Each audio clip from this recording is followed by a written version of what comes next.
All right, welcome back to From Eight Arbitration. And hey, look, I've got a very special guest here today in studio.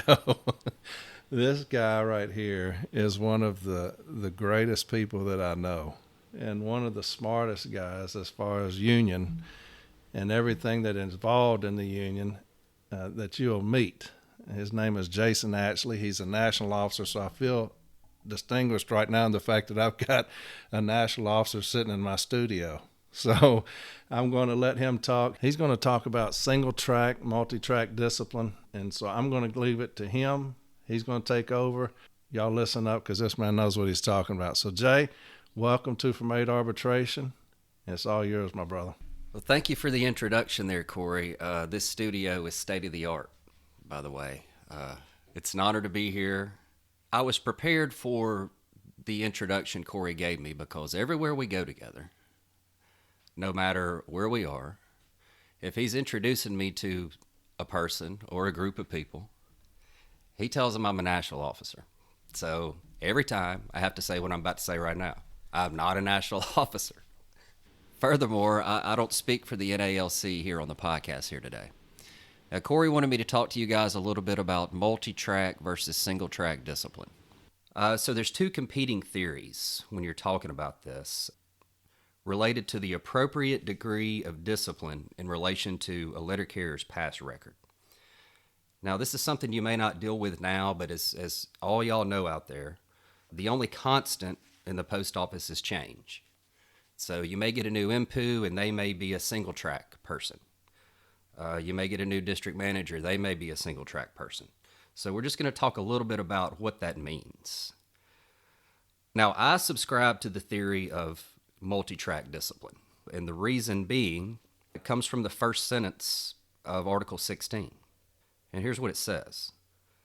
In the administration of this article, a basic principle shall be that discipline should be corrective in nature rather than punitive. And then the JCAM on page 16.2 goes on to explain that language. Now, this is the national parties have agreed to this language. It says the requirement that discipline be corrective rather than punitive is an essential element of the just cause principle.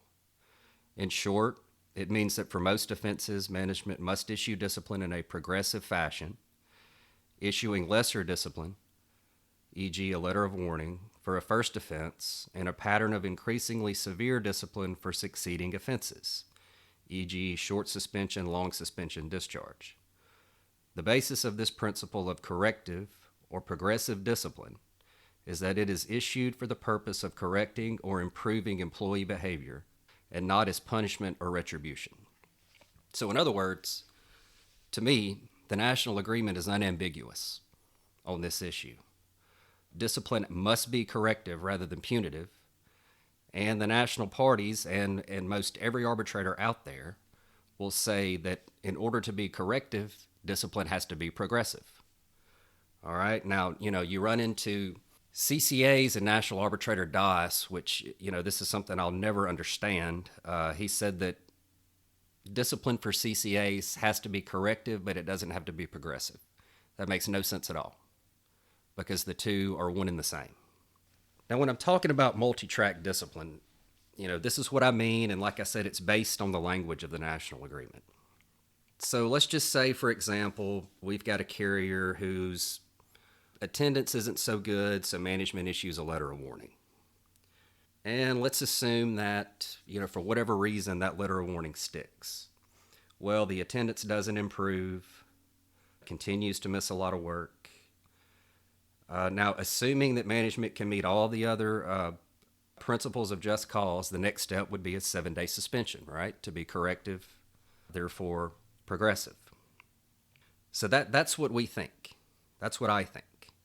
Okay, for each behavior that management determines needs to be corrected with discipline, then you've got to have a track for each one of those things. Okay, now here's what management believes in a lot of cases. They believe in single track discipline. So let's take our same example we just talked about. You got a letter of warning for attendance and a 7-day for attendance. Now this same letter carrier goes out on the route and has a wreck. Well, management in a lot of places is going to go ahead and give them a 14-day, right? Because that's where they are in the progression. They've got a letter, they got a 7-day. So management's going to give them a 14-day. Now, that's where I say, and that's where you should say as the steward, wait a minute now. What happened to corrective rather than punitive? What happened to progressive discipline? You've got to make that Article 16, the first sentence of Article 16, you got to make that argument. And you've got to bring out the language in the JCAM on 16.2 that says discipline should be corrective rather than punitive and therefore progressive. So in this example, if this carrier, if management determines that this carrier, deserves some sort of discipline for this accident, then they got to go back to a letter of warning. That's how we see that. How else are you not being punitive if you don't do that? Now, one tactic management will use, because they know we're right here. They know we're right about multi-track discipline. That's why they try to pigeonhole anything a letter carrier may do wrong into, they'll call it improper conduct or unacceptable conduct or failure to follow instructions or unacceptable work performance. No matter what you do, they've given you an instruction somewhere along the way about, anything that has to do with your job. So they're going to try to grab all those things, put them under one tent that you're failing to follow instructions. But look, don't let them get away with that. Okay? What is the underlying cause for the discipline? That's why it's important as a steward to investigate, spend some time, get into this carrier's past record, look at that request for discipline or request for appropriate action, whatever they call it in your district. Get into that. What has management cited as an element of this employee's past record? Don't just look at the charge. Like I said, they'll try to put everything under one tent. Look at the discipline itself that they're relying on. What was the underlying cause of that discipline? Okay, and if it's not related reasonably to this new charge, then we got to make this argument that management has skipped some steps in the disciplinary procedure. Okay, they're not being corrective, they're not being progressive, the discipline is punitive. You've got to make those arguments at informal and formal step A. Everything that Corey has been trying to teach you guys about making these arguments at the local level is extremely important, looking at it from the lens of an advocate. Because as most of you probably know, after formal step A, there's no new arguments allowed, no new evidence allowed. So if you don't make these arguments locally and Corey gets it at arbitration, he's going to play hell trying to get all these new arguments on the record. Some arbitrators are more likely than others to allow new arguments, new evidence in, but it's certainly no guarantee that that stuff is going to get in. Okay, that is why it's extremely important, it's crucial for your brothers and sisters to make all these arguments as early as you can, get them documented. Now, I've got a cite here that I like to use, and it's from my favorite arbitrator, Arbitrator Glenda August. And sort of the background of this case is there's a letter carrier who was involved in an accident. Management put him on 16.7 and removed him. Now, he had some attendance discipline in his record, I think a letter of warning. Just a month or so prior to this incident, he had a wreck, and he did not immediately report the wreck to management, which is a huge no-no. You got to. That's the first thing you got to do if you have an accident. You got to report it, no matter how minor it may seem. So this carrier got a 14-day for failing to report an accident. So he's got a letter for attendance, a 14-day for failing to report an accident. Then he has another at-fault accident where he's put on 16.7 and he's removed. And here's what Arbitrator August says in cigar number 34520. So she writes in her award, Article 16 requires that disciplinary action be corrective in nature, and although the grievant had been involved in a prior at-fault accident, the main reason for the discipline issued in that case was the employee's failure to report.